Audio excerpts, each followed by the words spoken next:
Otep à tous, bien-aimés frères et sœurs. La décision de Donald Trump de couper, suspendre, en tout cas, pendant 90 jours, c'est-à-dire pendant au moins 3 mois, l'aide au développement à tous les pays au développement et l'aide militaire à tous les pays du monde entier, affecte, mais alors très probablement, un pays que nous avons oublié. Un pays génocidaire, un pays criminel, un pays qui a massacré en RDC au moins 18 millions de personnes. Ce pays, c'est le Rwanda. Les amis, c'est incroyable, mais vrai. En fait, le Rwanda ne vit que des subventions et du pillage des matières premières de la RDC. Donc, la décision de Donald Trump de couper ses subventions, pendant 3 mois, c'est beaucoup, hein? Pendant 3 mois, ça ne va pas être du gâteau. Il ne compte que sur le pillage des matières premières. Et comme en ce net moment, ça chauffe au front, c'est-à-dire que le gouvernement, parce que c'est pas, en fait, c'est pas les militaires en tant que tels qui ont un problème. C'est au sommet, c'est à Kinshasa.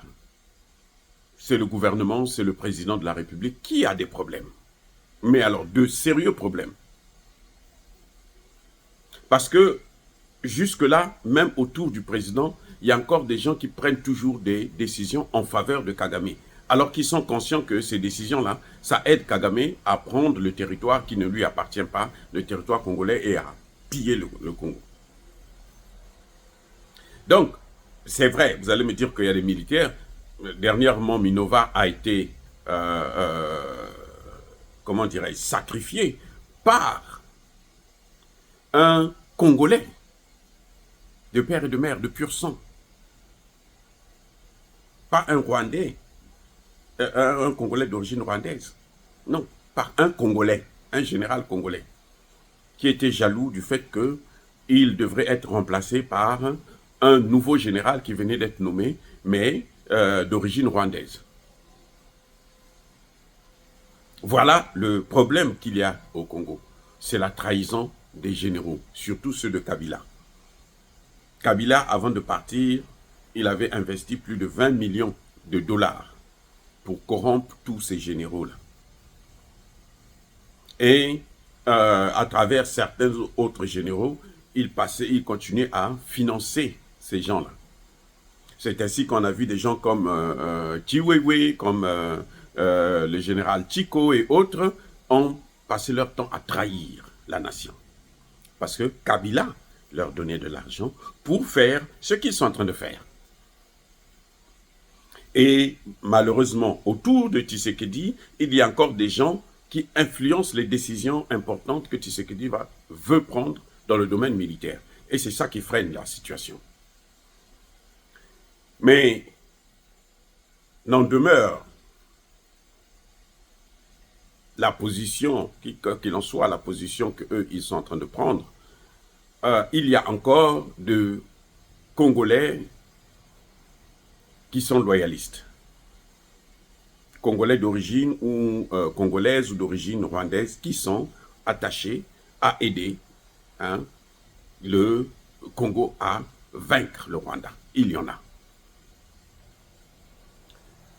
Même moi, j'étais contre ce genre de choses, mais on se rend compte maintenant qu'il y a beaucoup plus de Congolais qui sont plus dangereux que les Rwandais qui sont dans l'armée. Oui, c'est incroyable. En tout cas, surtout, ceux qui ont reçu les étoiles avec Kabila. Ils sont vraiment loyalistes.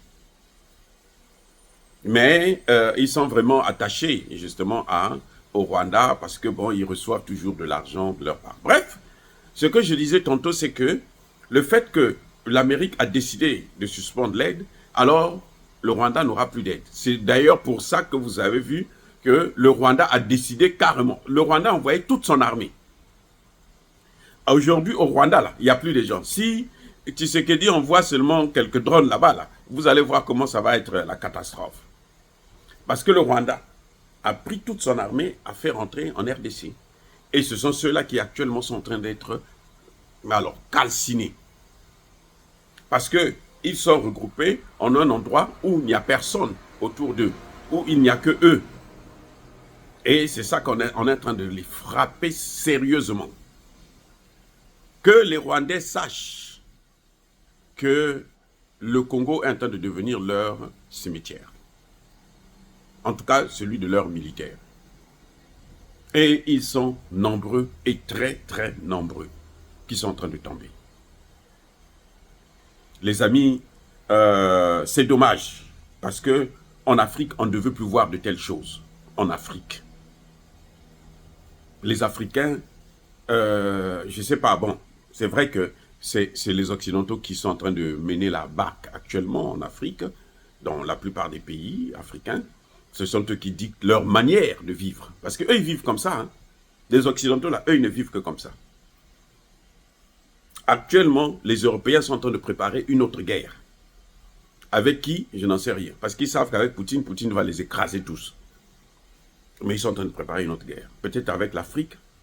Bon, mais les Africains aussi sont en train de prendre leurs dispositions. Oui, Emmanuel Macron a tout fait là, il n'arrive pas. L'Algérie est en train de tout faire là. Mais elle sait que si elle déclenche la guerre contre le Mali, elle aura maintenant l'AES. Et l'AES est soutenue maintenant par la Libye. Est-ce que l'Algérie pourra tenir? C'est pas si sûr. C'est pas si sûr. Parce que les Européens là, ne vont pas venir se battre en Afrique pour aider l'Algérie. Ils vont laisser l'Algérie seule. Et tant mieux pour le Maroc. C'est très bien qu'on ait donné le Maroc, le Sahara au Maroc. Parce que l'Algérie ne mérite pas, avec un tel comportement, l'Algérie ne mérite pas des faveurs et le soutien de l'Afrique. Bref, en tout cas, les gars, Kagame sera très affecté par la décision de Donald Trump de suspendre l'aide au développement et l'aide militaire à tous les pays étrangers. Il sera très, très affecté. Les Européens, dernièrement, vous savez combien ils ont donné à Kagame? 20 millions. Est-ce que 20 millions? Le Congo là, hein? La Chine, pour investir là dans les routes et autres, hein, a mis sur la table 7 milliards.